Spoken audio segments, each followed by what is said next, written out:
Welcome to Get Motivated with Donato Parisi, a show designed to reach you where you are, focusing on the fact that you can be anything you want and desire. All you have to do is get motivated. If you need a challenge in your life, then look no further. Get Motivated with Donato begins now. Welcome, everyone. My name's Donato. A little bit about myself in case you're just joining for the first time. I am a coach, mentor, speaker, pastor, so much different things that I am. But today with me, we got somebody that's just as interesting, and that's Angela Bennett. Say hi, Angela. All right, so Angela here is many of these same things. She's a coach, she's an author, motivational speaker. I mean, and the story that she has is one that I think can change your life today. And if it doesn't impact your life specifically, I'm sure you know others that can benefit from hearing this. So I encourage you to share it.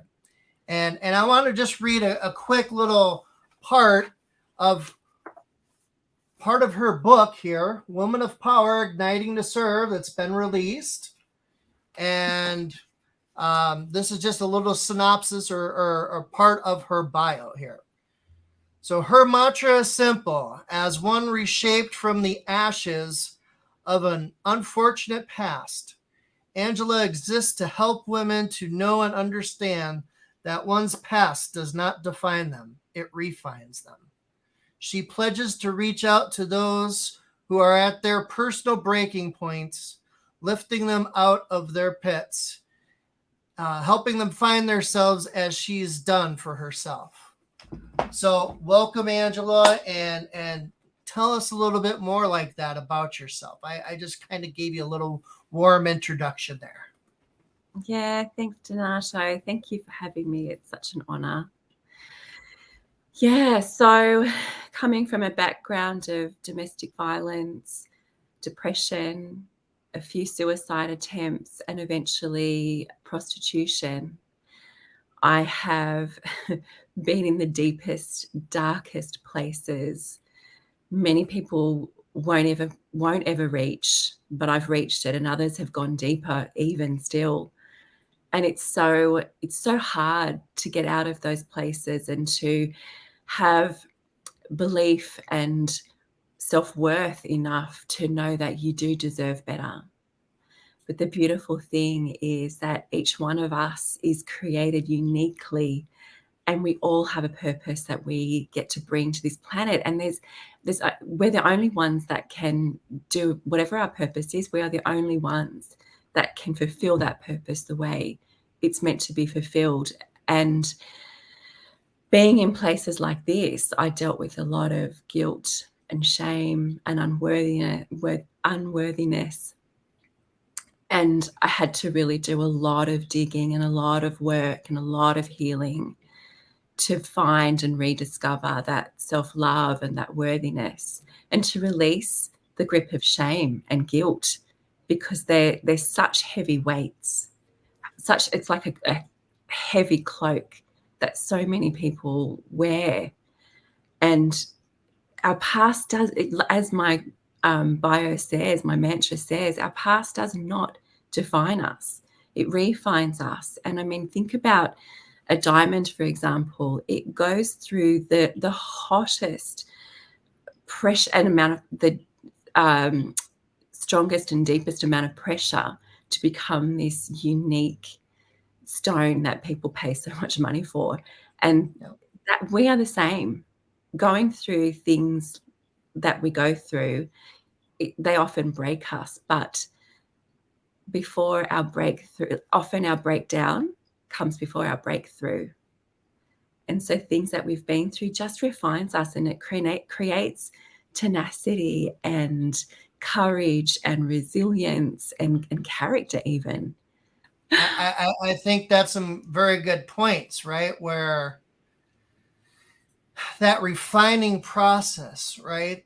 And especially with that pressure that's put on for the diamond, it creates one of the hardest substances known to man, right?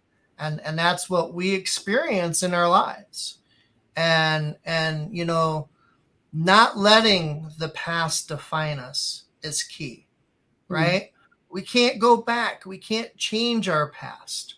We can learn from it though, and we don't let it have to, dictate anything to us, right? We learn from it, we grow from it, and get delivered from it, right?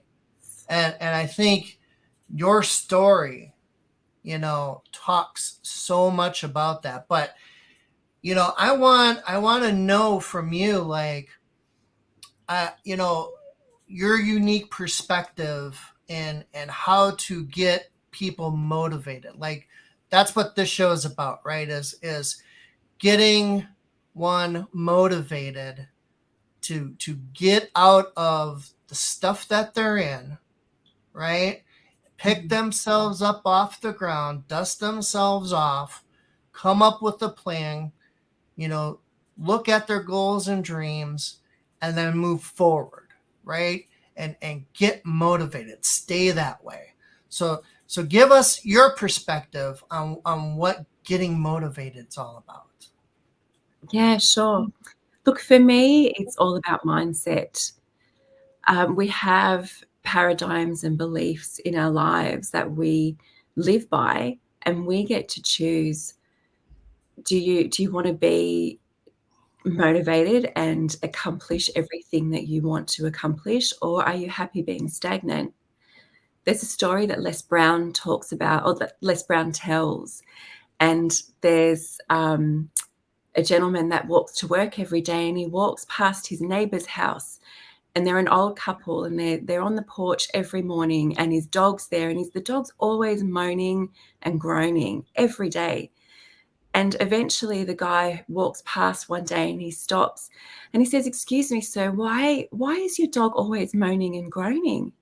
And he says, "Well, he's lying on a nail." And then the man questioned him, "Well, why doesn't he move?" And the old man says, "Well, it's not bothering him enough." And so he just continues to lie on that nail and he continues to moan and groan.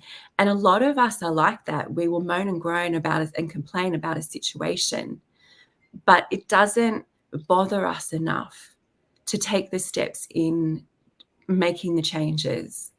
But when it gets to that point of, when I was talking to a girlfriend yesterday and I said, I hit my rock hit my bottom, that saying, what's that? You hit rock bottom. That's the saying, when you hit rock bottom. And I was like, that's what it took for me to find myself at rock bottom, to find myself in my deepest, darkest place, for me to go, oh my gosh, something's got to change.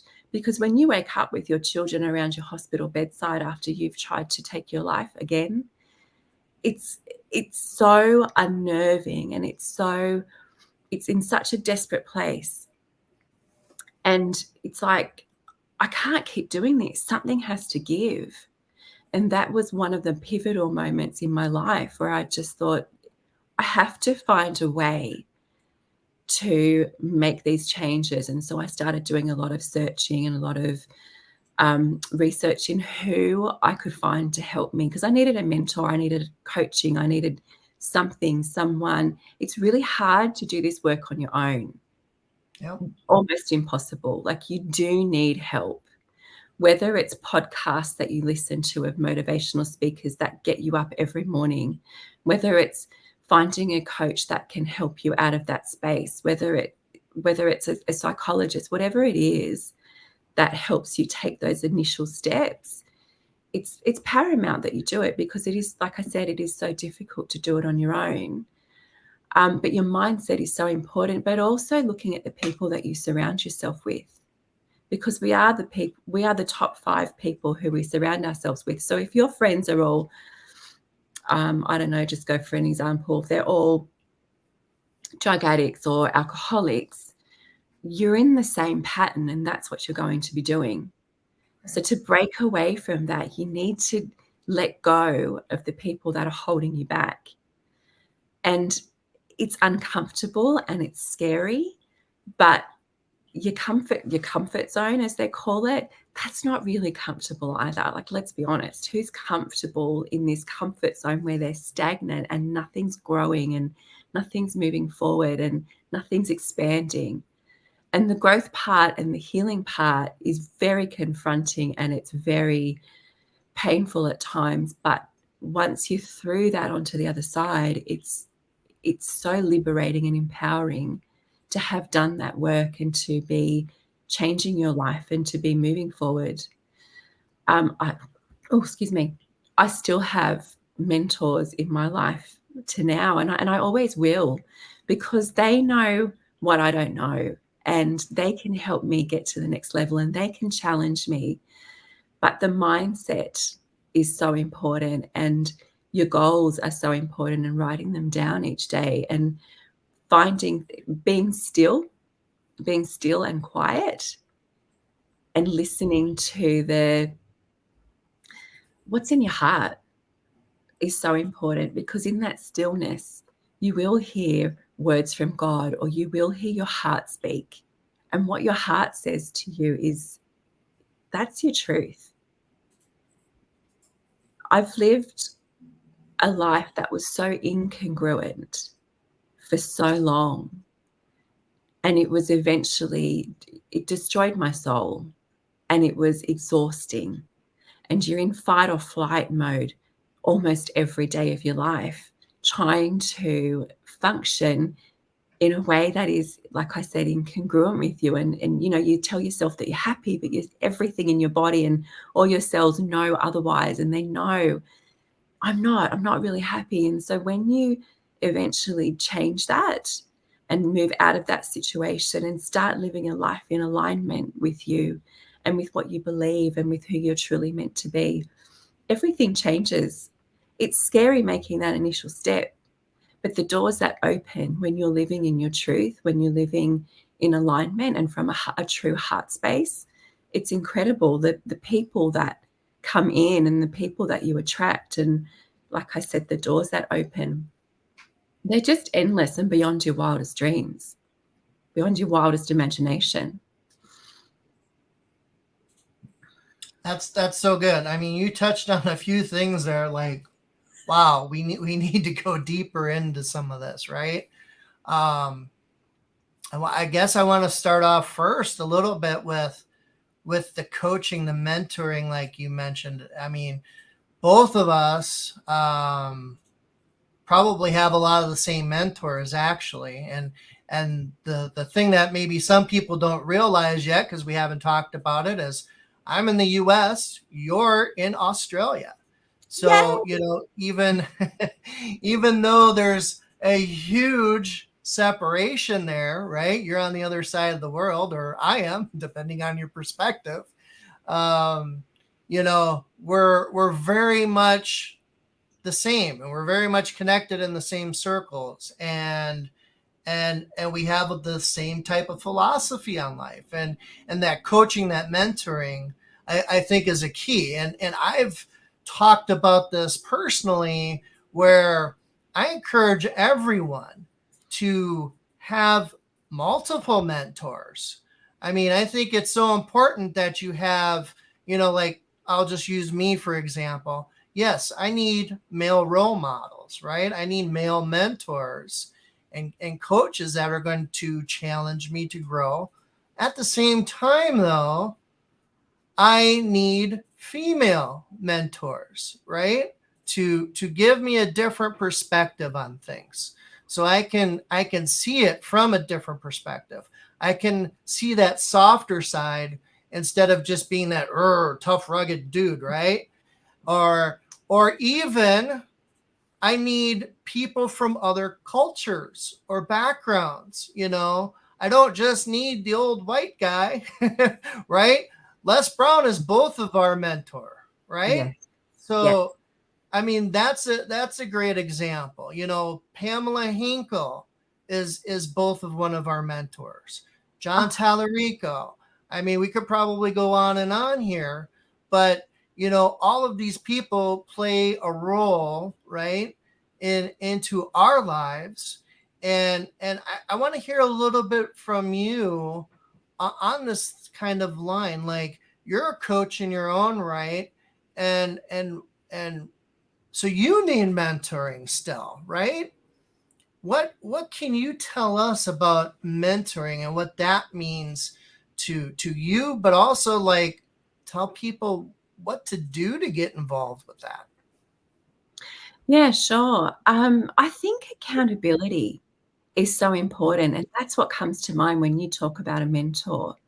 They challenge you, they stretch you, they help you grow, they encourage you. But being accountable to somebody, to me, that is one of the most important things, because it actually pushes you into doing the work that they've laid out for you. I mean, making an investment in yourself. So paying someone like Les Brown or John Tallarico or the gorgeous Pamela Henkel. I didn't realize that you were mentored by her as well.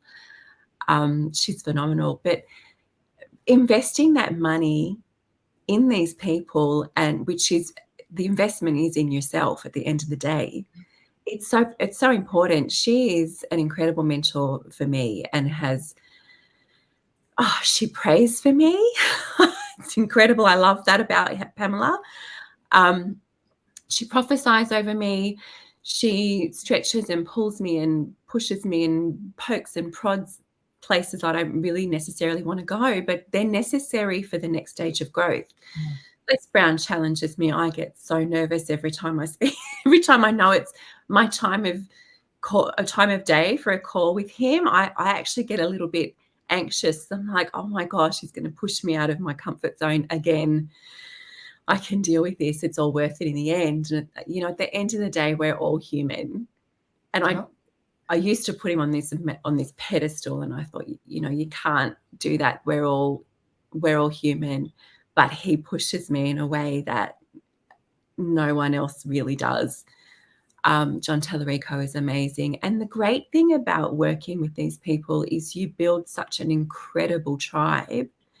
For example, you and I here over the other side of the world from each other, had we not been in these similar groups, we wouldn't have met. And the great thing about being in these similar groups is you all have similar beliefs, and you're all working towards things, and you get to support and encourage each other along the way and do things like this podcast with each other.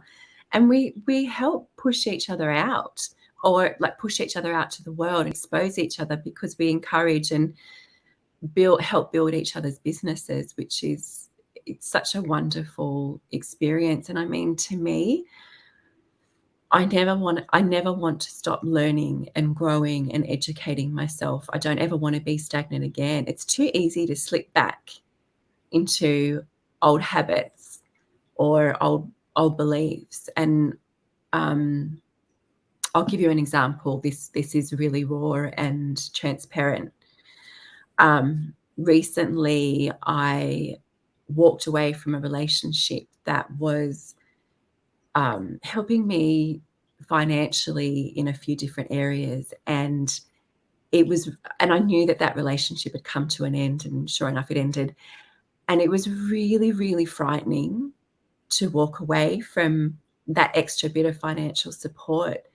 But at the end of the day, you've got, like I said earlier, you need to be honest with yourself and be in alignment with yourself.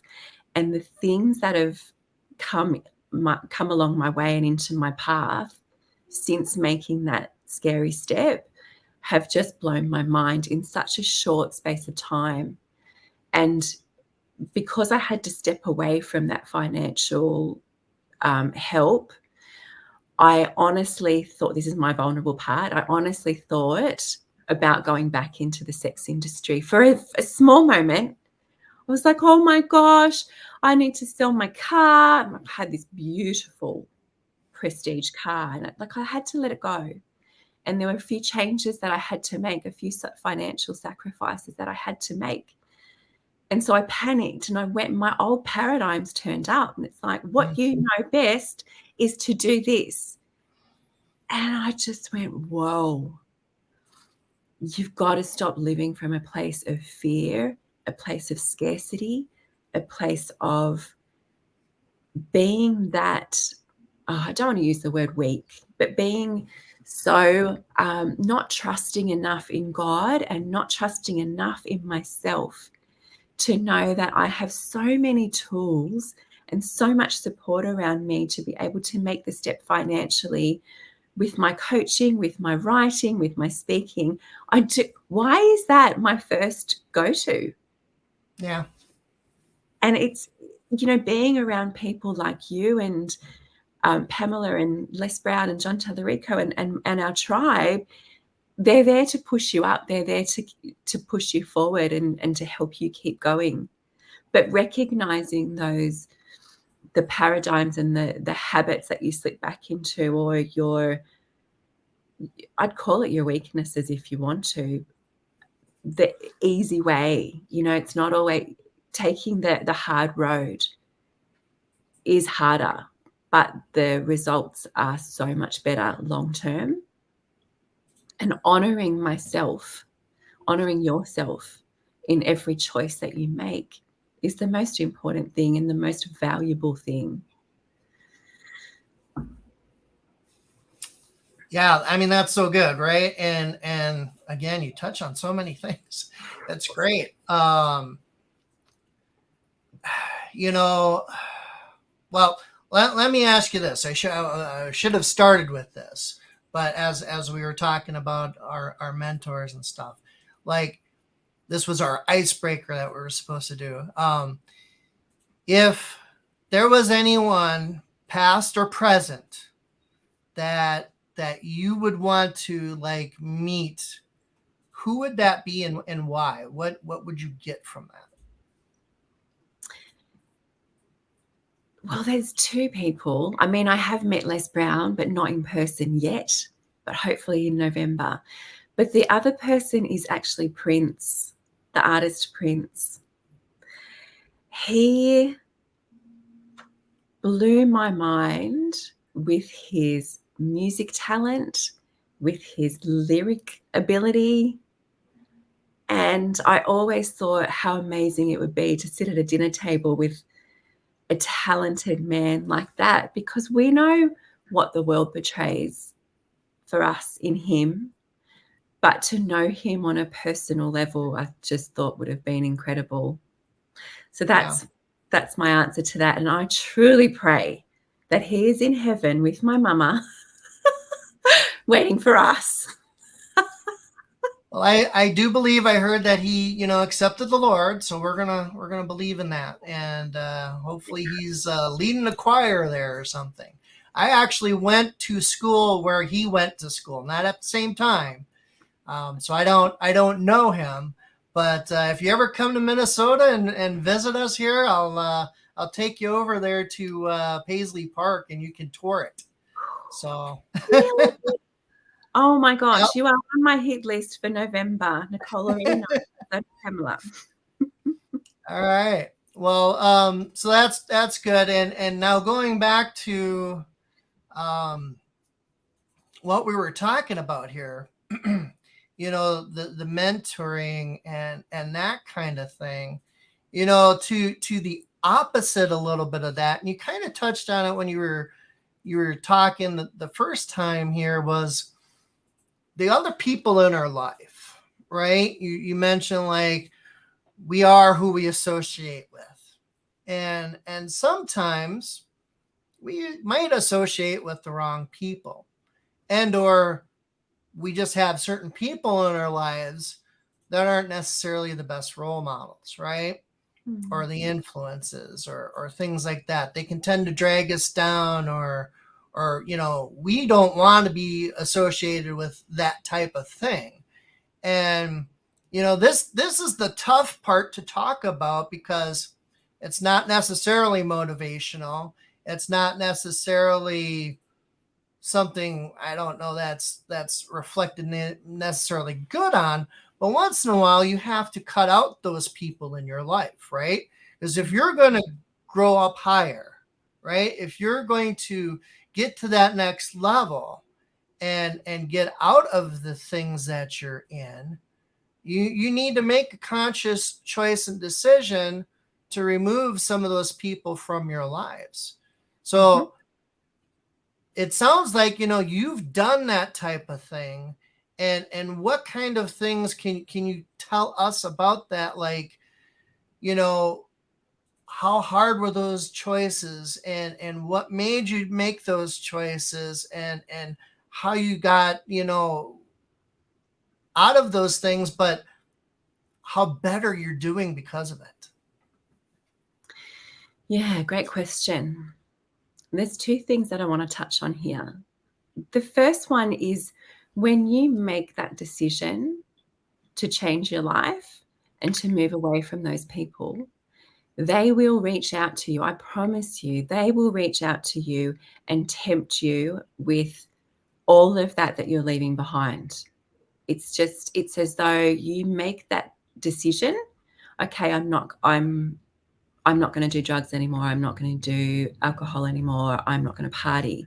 I promise you, those people will come out of the woodworks, send you a text message, give you a call, invite you to this function that you would just love to go to on the weekend. But you've already made that decision, and you've got to honor yourself and be strong enough in that decision to say, look, thank you so much, but I can't make it this weekend, or thank you so much, I'm stepping away from that atmosphere or that influence, because it's so hard to attend those social events when you're trying to step out of or step away from that environment and to change things. There comes a period where maybe you'll never go back to it, but I think you need to pull away from that for at least a period of time to start your new habits, to start your new patterns, to create new friendships, to find different things to replace. I'll use the word replace, to replace those things. So for example, if you love going clubbing or clubbing on a Saturday night, like maybe find a yoga class that you'd rather do on a Saturday night, or a group of friends that you can join a book club. I don't know, whatever it is that you like to do, go for a walk along the ocean, whatever it is that turns you on or motivates you or stimulates you, that's what you need to do, because they will come up. The other thing, I heard a song by Toni Jones. I love her. She's so positive, and she challenges my mindset and really expands my vocabulary and my thought process. But she said it's not our job to remove the toxic people from our lives. It's our job to remove what it is in us that attracts the toxic people. And I thought that was so powerful, because that's looking within, right? That's going within to go, hey, what's happening in me to be attracting these people? What am I believing about myself? What am I putting out there? What am I saying? How am I portraying myself? So I think that's a really important thing, is to really go within. Yeah. That's good. I mean, that's a definitely a different perspective on it, right? And removing those things in our own lives. And that's what we're ultimately trying to do by bettering ourselves, right? We're trying to remove those imperfections or those pitfalls, those, maybe it's sin, it's whatever it is. You mentioned drugs and alcohol. It can be a variety of different things, right? I know you kind of touched on a little bit too, learning and growing. And I love this one saying, if you will, that Ray Kroc had. He was the founder of McDonald's. And he says, when you're green, you're growing. When you ripe, you rot. And I love that quote, because it challenges us, and it's always challenged me to continue to grow, continue to learn, and we shouldn't be like, oh, I'm out of school, I don't need to learn anymore, I've learned it all, or whatever else, right? There's so many different things that we can learn. And what we need to do is take that knowledge that we acquire, that understanding that we're developing, right? And then apply it and make something out of it to improve ourselves, to improve others around us, the world, whatever our call is, whatever that goal is in our lives. We're here for a plan and a purpose. God has given us a specific calling, and you were kind of hinting on some of this too, and I want to quote from the verse that you shared actually in your chapter here, again on women of power ignited to serve. You reference Genesis 50 verse 20. I'm just going to read it really quick, and my translation's New King James. It says, "You intended to harm me, but God intended it for good, to accomplish what is now being done, the saving of many lives." I mean, that's just powerful. And that spoke to you, that spoke to your story, and in that part in time in the Bible, that spoke to a lot there as well. And sometimes things happen to us. We might not understand why we're going through those things, right? And we might get the woe is me. We might be living in fear instead of faith. And you were starting to talk about these things. I want to give you an opportunity to talk more about these and expand on that to give us some of that hope and encouragement, because we're all hurting, or we all have hurt, right? We all have something that we can learn from, that we've been through, get motivated to get out of it, and then share that with others to build them up. Yeah. I was listening to a beautiful song this morning by Tasha Cobbs Leonard. It's called Gracefully Broken. And I've only just discovered this woman. And I'll just read this quickly. She's speaking at the beginning of the song, and she says, "God will break you to position. He will break you to promote you and break you to put you in your right place. But when he breaks you, he doesn't hurt you. When he breaks you, he doesn't destroy you. He does it with grace." And I just think this is so true. I spoke before about that brief moment where I thought instantly I need to go back in the sex industry. And it's it's that breakdown that can happen before you break through, and it feels so painful, and it feels so traumatic, and you feel desperate, and it's like, am I ever going to get out of this place? Is anything ever going to change? But the beautiful thing that I know about our Savior is that he is always there with us in the deepest, darkest pits. And sometimes he allows things to happen to us because that's where our healing happens. That's where our reliance on him happens. That's where our crying out to him happens. That's where our strength in him and our trust in him grows. And when we've been through so much, we can love much. Because if you don't know what it's like to experience horrors, pain, trauma in life, loss in life, you can't relate to people so well. And they can't. Like, a woman in the sex industry can come up to me and talk to me and know that there's no judgment. There's no expectation. There's just no judgment. She can say whatever she needs to say to me in an open, vulnerable, transparent place. And I get it. I get it all.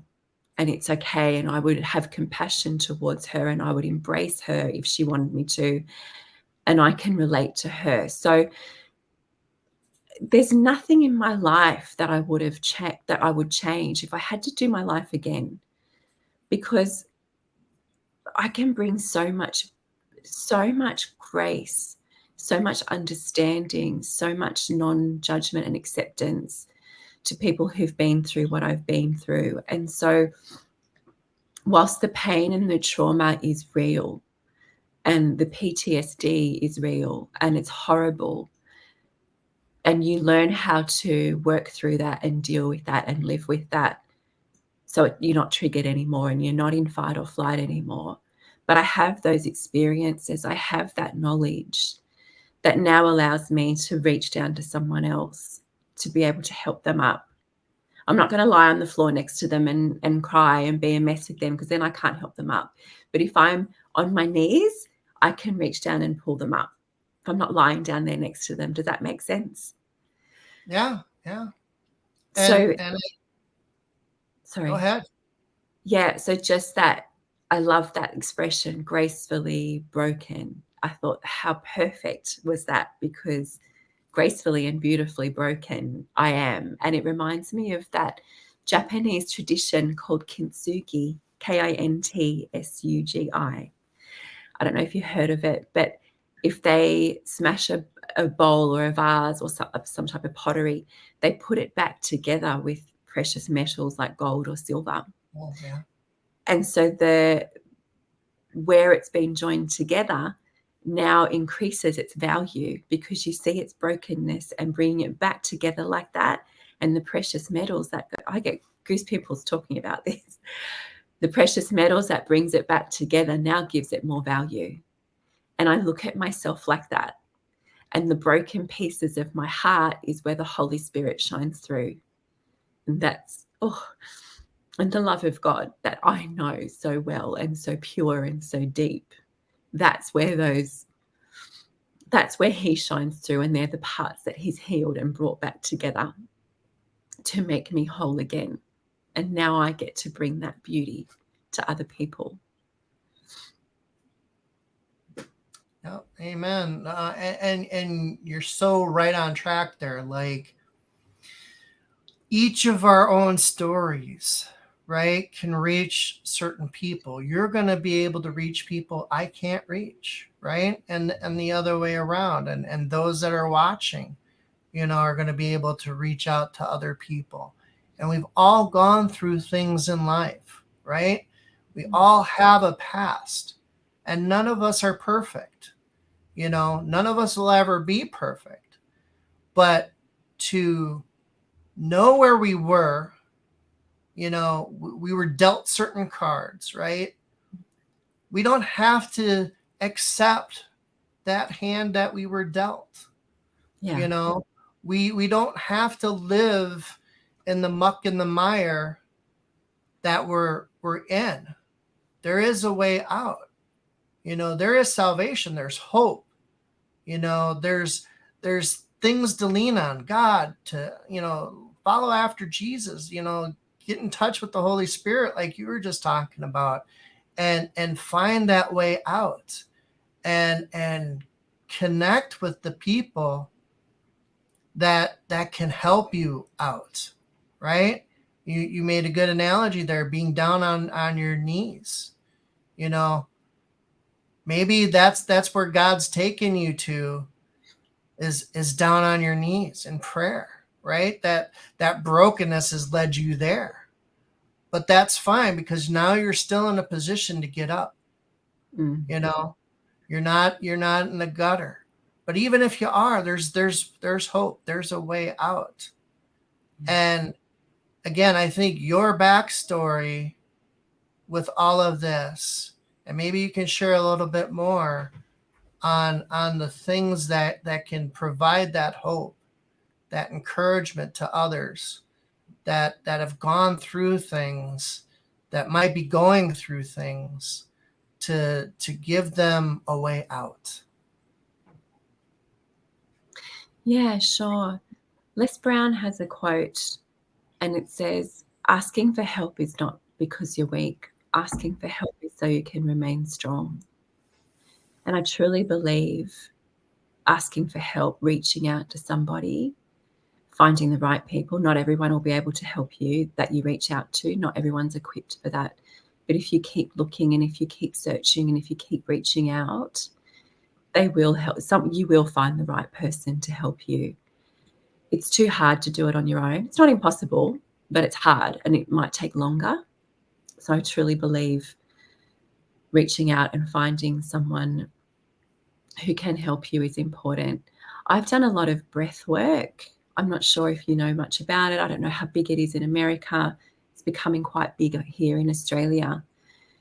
A lot of breath work and the breathing. I mean, this is our natural God-given gift, is our breath. Yep. And doing different types of breathing with people who are trained in this area, it can shift a lot of stuck energy and stuck emotions and stuck trauma. And it's quite confronting. And if you have a lot of trauma like I did, it's better to do it one-on-one. But that was one of the things that I found really helpful.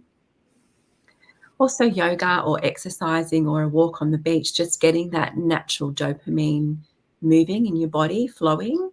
It's so important. And sleep. We need to rest. And we're so good at being busy all the time.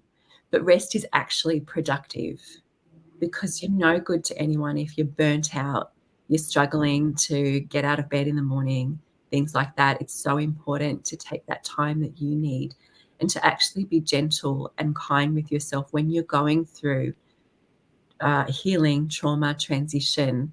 Just finding what works for you, finding whatever it is that helps you breathe, helps you be still, helps you reset.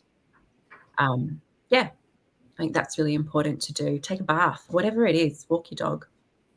But just reaching out to other people, and even find groups of people that are going for a walk along the beach in the morning or going for a coffee in the morning. But you do have to do a little bit of work. You have to put in a little bit of work to find the people who can help you, so you're not doing it on your own. Find a church. There's always a counselling service within the church that can help, and people who are equipped to help you through things. Yep, no, that's so true. There's a balance in life to be had, right? And I think that's so key in all of our lives. It's so easy to get focused on something. You know, you were talking about that hustle and bustle in life. I mean, I don't know what it's like there in Sydney, but man, here in America, we have got that fast food mentality. We got to have everything like now, Yesterday. right? Yeah. And you know, I catch myself in this quite often. I mean, you know, you get so consumed with like work or other things, and you're just busy, right? You got to have that proper time to rest. You got to, you know, have that time of, you know, prayer and meditation, right? And what I mean by that, right, is not the Om meditation, right? But that time to sit and commune with God, right? And to focus in on Him and what His calling is for you. Yeah. And you know, you mentioned a little bit about breathing. I mean, it's interesting that those types of things are actually key to our health, right? It doesn't have to be a weird thing. I mean, I've you know, I don't know much about it, but I know in the aspect of blood pressure, regulating your breathing and controlling your breathing and doing some breathing exercises helps to reduce your blood pressure. So there are things that you can do that don't have to be weird or anything, right? But that are very beneficial. Sometimes we need to have a little bit more of an open mind about those things and get into that. But, you know, from your book, I want to get back to that now. Like, there was some key things in there. And I loved how you opened it. You said secrets have a cost, you know, and you talk a little bit about, kind of living in fear and some betrayal, and but you made a choice, you made a decision, and that decision was not to live in the past, right? And that you were going to change your momentum, and you took responsibility for your past. You decided not to live in fear anymore. Yeah, you were dealt certain cards, but you made the best out of it, right? Knowing that we all make mistakes. We're not perfect. But you made conscious choices and decisions, and you were set free. And you learned who you were, but you also had a plan of who you were going to be. And I just invite you to talk about that a little bit. Yeah, sure. When I was 19, that was my first stint in the sex industry, and I'd already had a child at 17. And after I left the sex industry the first time, I just thought, there's no way that this story of my life is for me to keep it to myself. I've been through too much in that first relationship that I ended up pregnant in, and then a stint in the sex industry and the depression. I thought, I've been through too much. There has to be a purpose. There has to be something more in store for me. And so from the age of 19, I knew I wanted to be a public speaker. And that was before public speaking was as big as it is now. I just thought, I don't know I don't know how to tell my story. I don't know who needs to hear it. I don't know where to even start looking for places to learn how to speak or places who will listen to me speak. But I just knew. And so I carried that dream for 20 plus years until I eventually found courses through Les Brown and Toastmasters, and I'm now in a women's speaking group and things like that. So I had to master telling my story and master speaking in public. And, Zoom was an incredible gift to me because I got to tell my story via Zoom, knowing that there was thousands of people on the other side, but I couldn't actually see them. So that was much easier for me to do, an easier way to step into it. But sorry, you mentioned taking responsibility. It's so easy to blame someone else for what's happened to you. And I could have lived my life like that. But at the end of the day, taking responsibility for the choices that you've made that got you into those situations that allowed them to continue for as long as they did. Every choice we make has a ripple effect, and we actually need to take responsibility for our own actions and for wherever we find ourselves. It is our responsibility at the end of the day. And acknowledging how courageous and strong and brave we are that we made it through those situations and came out the other side is a lot better and more constructive than sitting there blaming my ex who made me pregnant at 17. It almost doesn't make sense to me when I articulate it like that. So being accountable for your actions and responsible for your choices, it's so important. I feel like there was something else that you asked me. Oh, you talked about living in a place of fear. Yeah, I lived in fear for over 12 months. And yeah, secrets. Wow. Someone told my secret. My secret was my prostitution. And someone told that without my permission. They did it in a malice, vicious way, in a way to destroy me. They didn't allow me an opportunity to taint it with a bit of empathy or sympathy. They just let it out for the world to hear, for all my friends, all my family, and they literally tried to destroy me. And I had to I had to change my name lived in fear and in secrecy for 12 months until I just looked at it all and went, hang on a minute, this is my story. I need to take the power back because he made me powerless by attempting to destroy me and telling my story to others. So I needed to take my power back and just go, hang on a sec, this is my story. I get to tell it the way it's meant to be told. I get to live my life in empowerment and liberty and freedom, not shut down in shame and guilt because you told your version, because you're bitter and twisted. And that was what he meant to destroy me, actually liberated and empowered me because my story was already out. So I'm like, you know what? I'm doing this. I'm going to tell my story the way it actually was and tell it in a way that it's not a vindictive story. It's not a woe is me story. It's, hey, this is my past and it does not define me.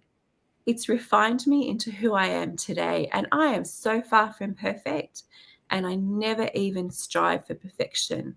I strive for excellence in everything that I do because that's how I want to live my life. And it's so much more freeing and empowering to live from a place of freedom and no shame and no guilt and no condemnation. Because the devil lies to us all the time and throws all these words, these fiery arrows at us, right, that will destroy us if we allow it. But if we know who we are, if we know who God says we are, if we know that we can stand on his word and declare who he says we are, and he's proud of us, we are a praise to him. He loves us for everything we've been through. It doesn't matter what you've done. There is absolutely nothing that you can do that can make him turn his back on you. Nothing. Yeah, that's so true. None of us are perfect, right? The word says we've all fallen short of the glory of God. God gave us a way out, right? He sent Jesus to save us, to deliver us from our sin. Are we going to still be perfect? No. Point is to follow after his example, right? Mm-hmm. And to lead others to Christ, to be that encouragement so that others can learn from our story. And again, you've got such a powerful story that, you can minister to so many women where I'm not going to be able to, you're going to be able to touch lives and impact them where they're never going to hear me, right? And that's the thing we all need to understand. We all have, these gifts that God's given us. We all have certain talents and abilities. We need to take that time to get to know God and then draw that out and see what God has for us. Mm-hmm. And then he's going to give us the tools to go forth and to do his work. It might not necessarily be ministry related, but your testimony, those things that you can do are in that capacity, right? Yeah. And that's what's so powerful. So talk to me just a little bit more here about your book so we can tell the people how to get it and any other information you want to share in regards to how people might contact you and get to know a little bit more about you. It's such an honor to be a part of this book. I can show my copy as well. Women of Power, Ignited to Serve. The caliber of authors in here is mind-blowing. Actually, my sister is in here with me as well. Yep. It's the first time she's told her story, and it was, oh gosh, it's such an honor to be in a book with my sister. But as I read through each woman's story, it just blows my mind, and it gives me hope. Like my story, I know my story. It is my story. It is who I am. But reading each woman's story, I've shed tears. I've laughed. I've just praised God for the outcome. That, you know, I guess that's what it is actually in this book. It just reminds me of the power of God and the things that he does in our lives. I was having a praise and worship session this morning on the way to the gym. There was tears streaming down my face, just thanking God for everything that he's given to me, everything he's brought me through. And these women have been through many, like such a variety of experiences in life, but they've all come out the other side. They're all living victoriously. And you just can't judge a book by its cover, because you just never know what someone's been through. And for me, I love getting to know someone and knowing about their story, because it's an honor. It's an honor to learn what people have been through, and it builds connection.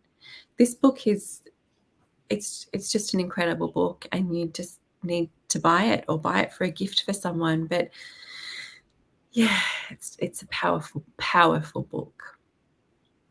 I think it was bestseller, international seller, and bestseller on Amazon within a really short space of time. Like it was huge, viral. Yeah, the paperback and the ebook, bestseller. I mean, you were in tons of categories. I think there was like 30 some odd like categories, and like 8 of them were like huge and bestseller. And yeah, it was just phenomenal. I mean, your international bestseller, paperback, ebook that was just mentioned, and so many others. I know it hit several categories, but yeah. So I mean, it was great having you here, and I don't know, is there anything closing that you might want to share with people? Just that you are unique, you are special, you are loved, you are seen, and you are worthy. Whatever it is that you're going through or been through, you are so worthy of being loved and accepted and belonging. And thank you for having me here today, Donato. Yes, no, it's been a pleasure. I look forward to, talking with you more. As Angela just mentioned, everyone, there is hope out there. There is, something else. And we just encourage you to take what you've heard today and learn from it, grow from it, seek God. And God can give you so much. All you have to do is seek after him. And he will lift you up out of the circumstances that you're in. He'll give you a new hand that you can, not be stuck with the cards that you were dealt, but you have a better hand that you can now grow up in and deal out, those good cards to others, and share your story, and be an encouragement to others. And your story can be like Angela's here, that can help people and bring them out of the things that they're in. So, I just thank everybody for joining us today. And until next time, be blessed. Follow Donato on Facebook and LinkedIn at Donato Parisi, or go to donatomotivates.com. Remember, you can be anything you want and desire. All you have to do is get motivated.